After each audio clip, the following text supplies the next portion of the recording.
Aí vem o Bolsonaro e bate com a burdoada.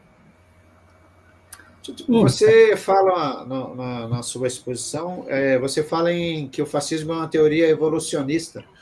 Isso. E a seleção natural. Eu queria que você falasse um pouquinho disso, porque eu achei isso muito interessante. O fascismo é parte de todos aqueles pensamentos do final do século XIX e início do século XX que a gente chama de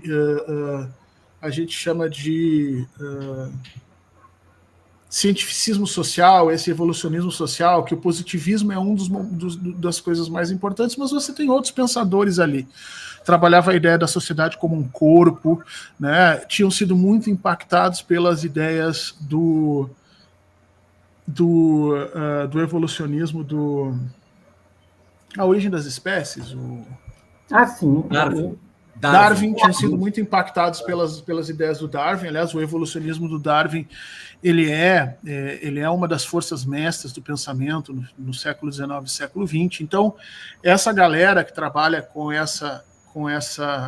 esse conjunto de pensamentos que a gente chama de darwinismo social, não é uma teoria só, são várias teorias, porque elas têm ramificação no direito, lá você vai ter, né, os criminologistas, aquela coisa de medir a cara das pessoas para saber quem era bandido, quem não era, você vai ter uma parte disso no positivismo, né, a ideia dos 3 estágios de evolução das sociedades, então o estágio positivo seria o último, então, é um conjunto de teorias. O fascismo é parte desse conjunto, ele surge, ele bebe desse processo todo, então ele é profundamente evolucionista. O fascismo acha e defende que as sociedades precisam evoluir, né? E o caminho dessa evolução para eles é certamente um caminho que mescle política e natureza, porque eles entendem as duas coisas como parte do mesmo processo. Então, na política, eu preciso ter uma força que me jogue os indivíduos mais fracos para fora da política. E o que é isso?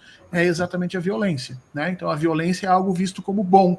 E na natureza, eu preciso ter todas as teorias de melhoramento da raça, que vai dar origem depois ao pensamento racista que tem no fascismo e no nazismo, nas duas coisas. Então, eles são profundamente evolucionistas e entendem. E aí é interessante, né? Porque no meio da biologia, o Darwin vai explicar o que é essa força que faz os indivíduos se adaptarem ou não. Você tem ali a constrição do meio, o meio força o cara, né, as espécies mais aptas a irem adiante e tal.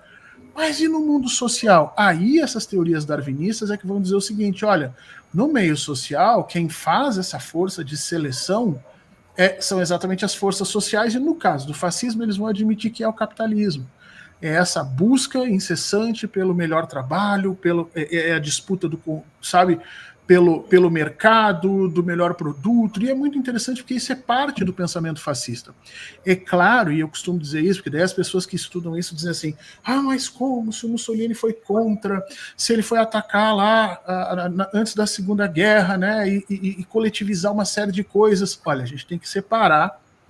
O Robert Paxton diz isso muito direitinho lá no livro dele, Anatomia do Fascismo. Ele vai dizer, olha, uma coisa é o que o fascismo é, outra coisa é o que ele diz ser.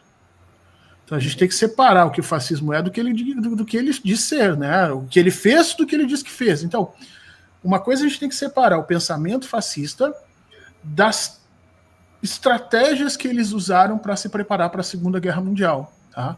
O Mussolini e o Hitler eram profundamente respeitosos à ideia de propriedade privada, era uma coisa sacrossanta, intocada. Mussolini deu 200 entrevistas dizendo que a diferença entre ele e a União Soviética estava claramente no respeito à propriedade privada. O Hitler teve apoio de todos os industriais. Agora, quando eles começam a perceber que há uma guerra se avizinhando, e que nessa guerra ele precisa de produção, ele precisa de trabalho, ele precisa de tanque, ele precisa de arma, e que nem sempre os interesses desses grandes empresários estavam alinhados com os interesses deles, aí eles criam a ideia da submissão desses empresários à ideia de nação. E aí eles passam a coletivizar para organizar esse esforço para a guerra. Uma coisa é o pensamento nazista e fascista que a gente vai encontrar lá nos anos 20, 30. Outra coisa é a preparação para a Segunda Guerra Mundial. Não dá para a gente separar as duas coisas. Fernando,